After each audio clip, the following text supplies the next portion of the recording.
Em Mateus, capítulo 13, a partir do versículo 1, vai dizer assim: Naquele mesmo dia, saindo Jesus de casa, assentou-se à beira-mar, e grandes multidões se reuniram perto dele, de modo que entrou num barco e se assentou, e toda a multidão estava em pé na praia.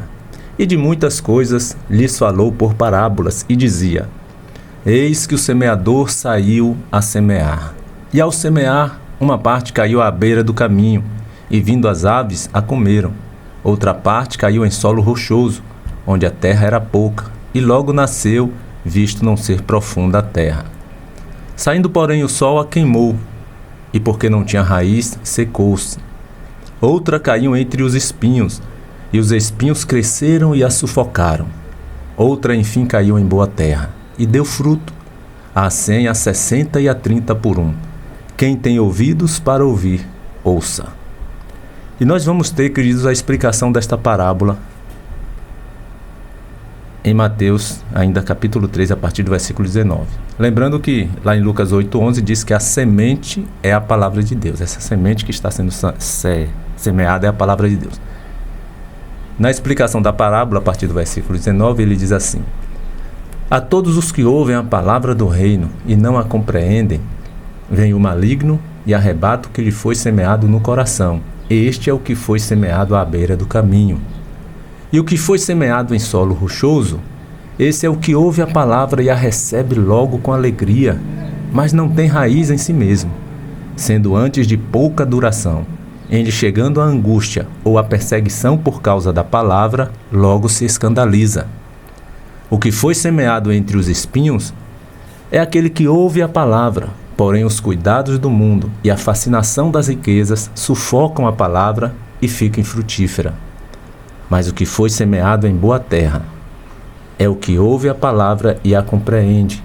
Este frutifica e produz a 100, a 60 e a 30 por um.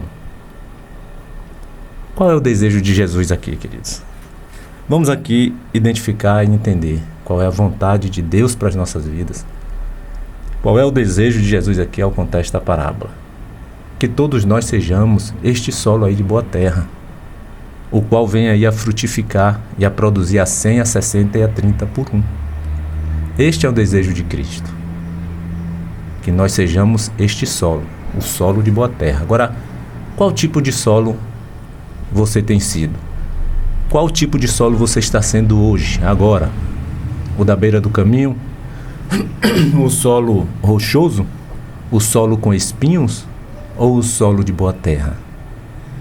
Então nós vamos ver aí no versículo 23, que no versículo 23 vai dizer que o solo de boa terra é justamente aquele que ouve a palavra e a compreende. A pessoa ouve a palavra e compreende aquilo que está ouvindo. E não fica apenas no campo da teoria. Essa pessoa, além de compreender, ela não se torna apenas ouvinte da palavra, e sim uma pessoa praticante da palavra. Essa é a diferença. Além de compreender, esta pessoa ela não se torna apenas ouvinte, e sim uma praticante. Em Tiago 1, versículo 22, vai justamente falar sobre isso. Tornai-vos, pois, praticantes da palavra, e não somente ouvintes, enganando-vos a vós mesmos. Aquele que apenas ouve a palavra e não a pratica, está enganando a si mesmo. Ele não consegue enganar a Deus. Às vezes pode até conseguir estar enganando as outras pessoas, porque tem pessoas que são enganadas pela aparência, nem observa às vezes os frutos que aquele cristão está dando. Consegue às vezes enganar algumas pessoas, mas você pode ter certeza que não está enganando a Deus. E ela só consegue no fundo enganar a ela mesma. O maior enganado da história é a própria pessoa, como o próprio texto diz aí em Tiago 1:22, que devemos nos tornar praticantes da palavra e não somente ouvintes, enganando-vos a vós mesmos. Você só está enganando a você mesmo se você é apenas ouvinte, se você apenas lê a palavra e não a pratica. Você está enganando somente a você mesmo. Olha o que diz no versículo seguinte, versículo 23 e 24 de Tiago, capítulo 1. Porque se alguém é ouvinte da palavra e não praticante, assemelha-se ao homem que contempla no espelho o seu rosto natural, pois a si mesmo se contempla e se retira, e para logo se esquece de como era a sua aparência. E aí, você quer ser um solo de boa terra, onde você possa estar ali frutificando, produzindo a 100, a 60 e a 30 por um, meu irmão? Então seja um praticante da palavra. Não seja apenas ouvinte, não fique apenas na teoria. Muitas pessoas ficam só no campo da teoria. Saia da teoria, venha para a prática. A mão de Deus sempre estará estendida para abençoar a vida de todo aquele que coloca a sua palavra em prática. Então saia do campo da teoria e venha para a prática. Você quer ter uma vida abençoada? Você quer ser um abençoado de Deus? Uma abençoada de Deus? Você precisa sair da teoria, deixar de estar apenas ouvindo, apenas lendo a palavra e não praticando. Você precisa praticar. Em Tiago 1, ainda no versículo 25, olha o que diz: aquele que considera atentamente na lei perfeita, na lei da liberdade, e nela persevera, não sendo ouvinte negligente, mas operoso praticante, esse será bem-aventurado no que realizar. Então, esse será bem-sucedido, bem-aventurado em tudo que ele for realizar, porque ele não é um ouvinte negligente, ele não é apenas ouvinte da palavra, ele é um operoso praticante, como está dizendo no versículo. Aquele que considera atentamente na lei perfeita, que é a lei da liberdade, e nela persevera, não sendo ouvinte negligente, mas operoso praticante, esse será bem-aventurado no que realizar. Você quer que as coisas deem certo na sua vida? Você precisa deixar de ser apenas ouvinte e passar a ser um operoso praticante. Às vezes nós deixamos de receber muitas bênçãos da parte de Deus. Olha que nós já somos muito abençoados. Só em eu estar aqui e você estar aí me ouvindo a palavra de Deus, já é uma bênção. Estamos vivos, com os nossos ouvidos funcionando, os nossos sentidos ativos, prontos para praticar a palavra de Deus. Isso já é uma bênção.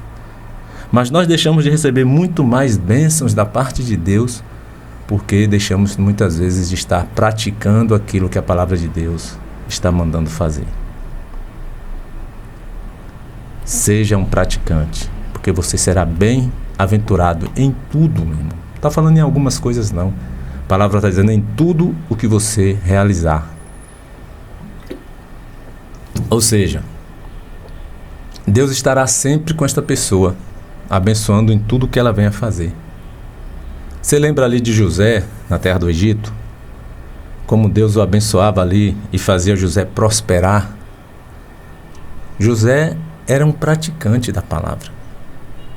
José não era apenas ouvinte, mas tudo aquilo que ele ouvia e que ele já tinha ouvido, a partir de seus pais, dos antepassados, do Deus de Israel, do que Deus fez, do que Deus fazia, do que Deus era capaz de fazer, ele praticava a obediência. Ele saía do campo da teoria e vinha para a prática. Por isso que José foi tão abençoado por Deus. Ah, mas José sofreu muito. Sim, faz parte. Não quer dizer que você tem Deus, você tem Jesus aí na sua vida, que você não vai passar por sofrimento. Faz parte, meu irmão, da vida cristã. Agora, você pode ter certeza, com todo o sofrimento que você passar sendo cristão, você vai ter uma vida muito mais feliz do que triste. Lá no mundo, você só tem tristeza. Algum momento ou outro de alegria, muito rápido, muito passageiro, muito momentâneo. E você precisa de coisas e mais coisas e prazeres e mais prazeres para estar desfrutando um pouquinho daquela alegria. Você não tem uma vida feliz, você não tem uma vida totalmente alegre. Mas quem tem Cristo no coração, quem tem Deus no coração e procura vivenciar a palavra, praticar no seu dia a dia, você vai passar por momentos de tristeza, mas você vai ter uma vida muito mais feliz do que triste. É o contrário de quem está no mundo sem compromisso com Deus. Tem uma vida mais triste, do que feliz. E cá é o contrário. José era um homem muito abençoado. Apesar de ter passado por momentos de tristeza, por momentos difíceis, por momentos de angústia, mas ele permaneceu ali fiel a Deus. Ele nunca saiu da prática. Ele nunca ficou só no campo da teoria. José foi vendido ali pelos seus irmãos ali para uma caravana que ia para o Egito. Chegando no Egito, ele foi vendido para Potifar. Quem que era Potifar? Oficial de Faraó, comandante da guarda. E olha o que o texto vai dizer em Gênesis 39, versículo 2 ao 4. O Senhor era com José, que veio a ser homem próspero, e estava na casa de seu senhor egípcio, Potifar. Vendo Potifar que o Senhor era com ele, e que tudo o que ele fazia o Senhor prosperava em suas mãos, logrou José mercê perante ele a quem servia. E ele o pôs por mordomo de sua casa e lhe passou às mãos tudo o que ele tinha. Tudo o que tinha. Então, logo que Potifar viu que José era um homem abençoado, um jovem, abençoado, e que Deus era com ele em tudo o que ele fazia, olha o que diz no versículo 4, Gênesis 39. Logrou José mercê perante ele a quem servia, e ele o pôs por mordomo de sua casa, e lhe passou às mãos tudo o que tinha. Potifar não sabia mais de nada do que acontecia na sua casa, em todos os seus bens. Ele entregou totalmente na mão de José, viajava tranquilo, porque estava seguro. Os seus bens, todo o seu patrimônio, todas as suas coisas estavam entregues nas mãos de um homem de Deus, que temia a Deus, e ele via as bênçãos de Deus sobre a vida de José.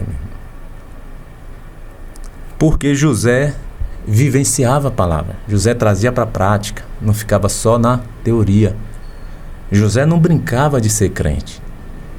Ele verdadeiramente cria no Deus de seus pais. Ele não apenas cria, como também obedecia.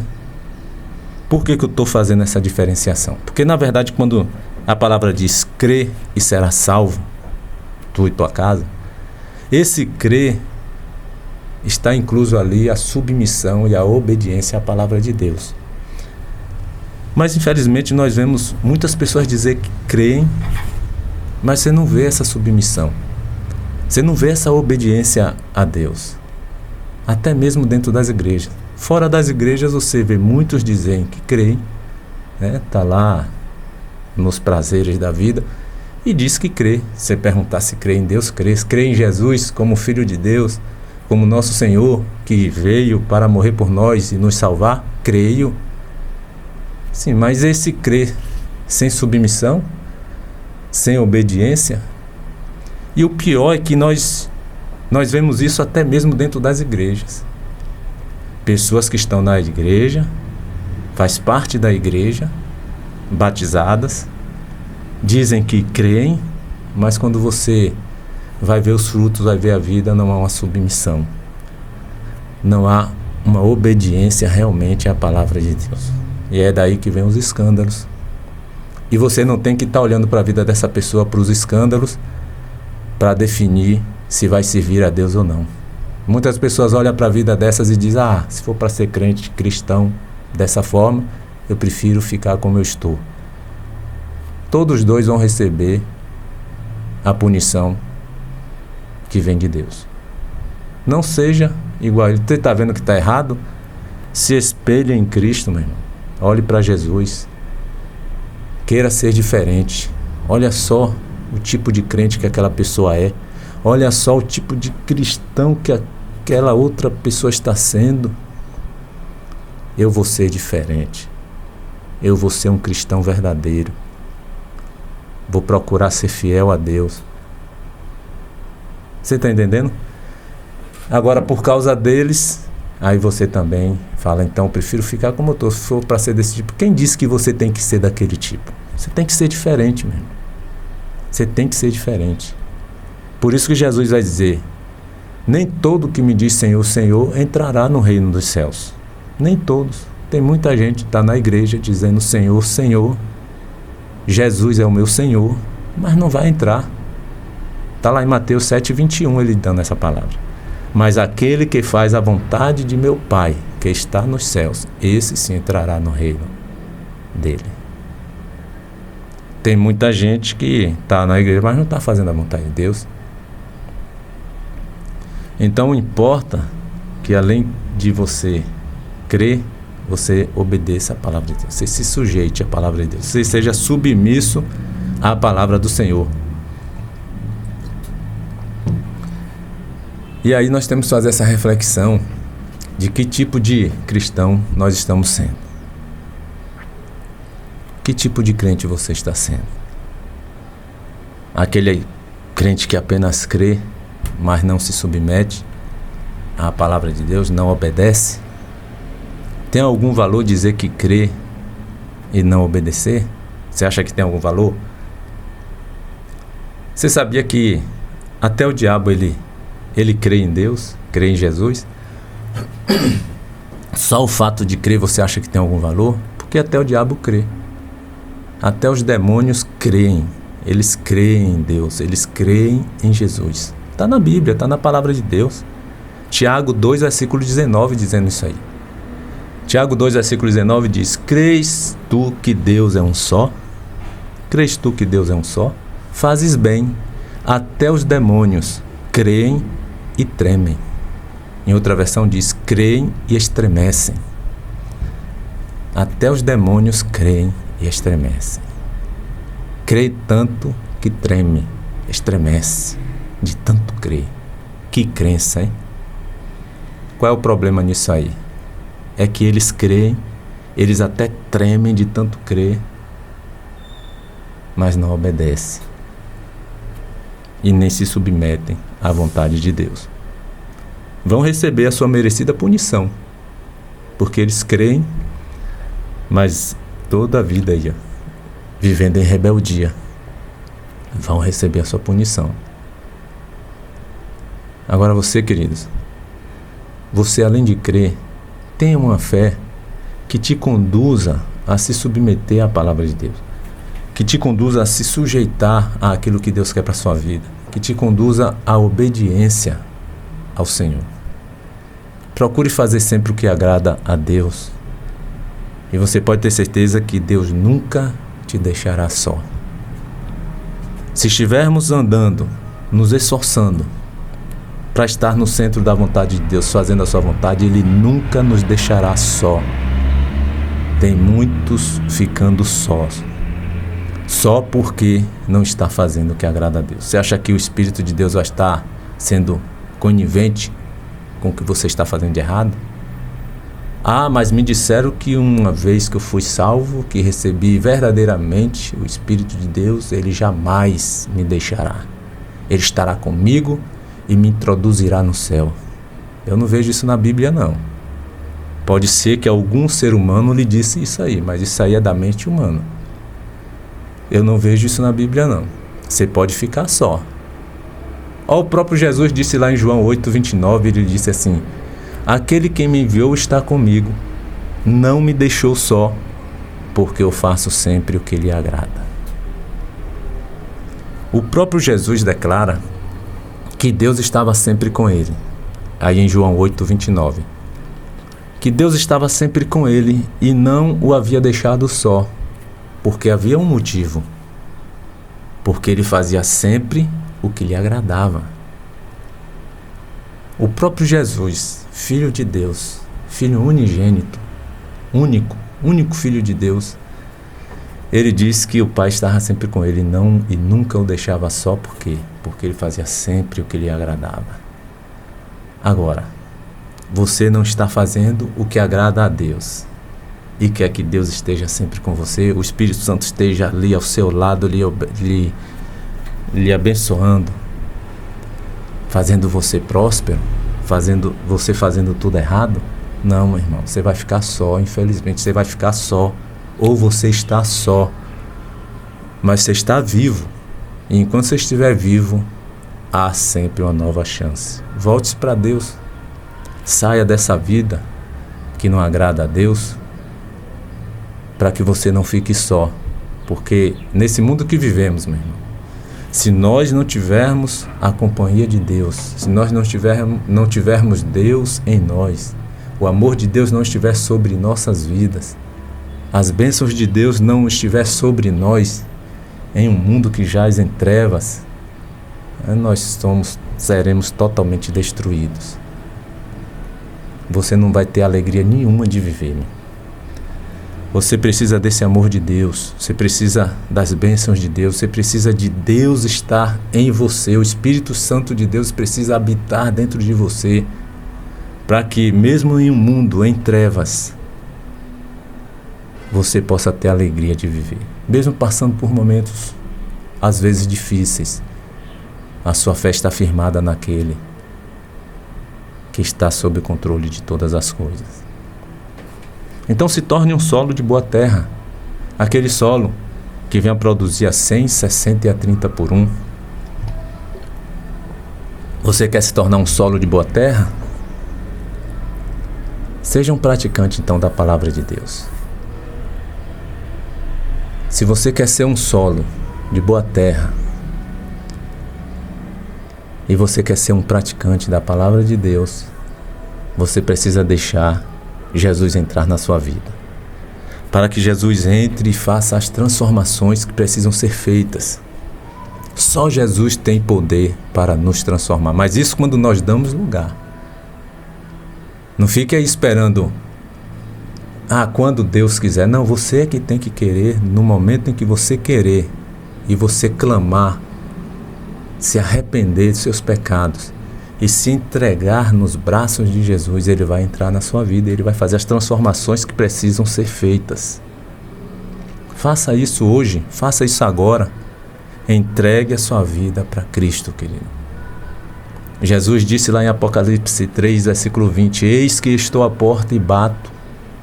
Se alguém ouvir a minha voz e abrir a porta, olha, Jesus está dizendo, se alguém ouvir e abrir, não é apenas ouvir. Estou à porta e bato. Se alguém ouvir e abrir a porta, você precisa abrir a porta.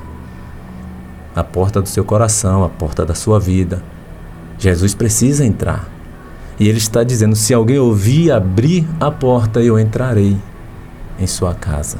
Cearei com ele e ele comigo. Não fique apenas a ouvir a palavra de Deus.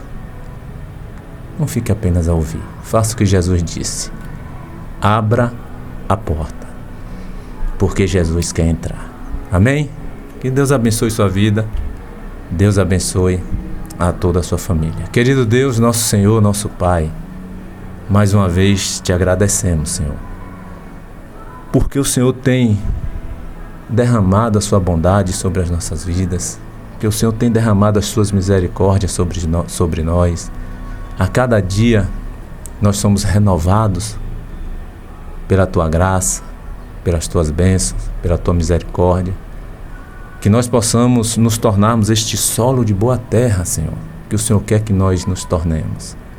Que nós possamos abrir os nossos corações para que o Senhor entre e faça as mudanças necessárias que precisam ser feitas. Não importa se já tenhamos 20, 30, 40, 50 anos de cristianismo, mas às vezes não foi feitas as mudanças necessárias que precisam ser feitas para nós estarmos te servindo. Que nós possamos abrir os nossos corações e o Senhor entre e faça essas mudanças que precisam ser feitas para que nós nos tornemos este solo de boa terra, Pai. Abençoa cada ouvinte que esteve nos ouvindo, abençoa suas famílias, que o Senhor possa estar nos dando mais um dia e uma semana debaixo da tua graça e da tua proteção. É o que nós pedimos e te agradecemos, em nome de Jesus.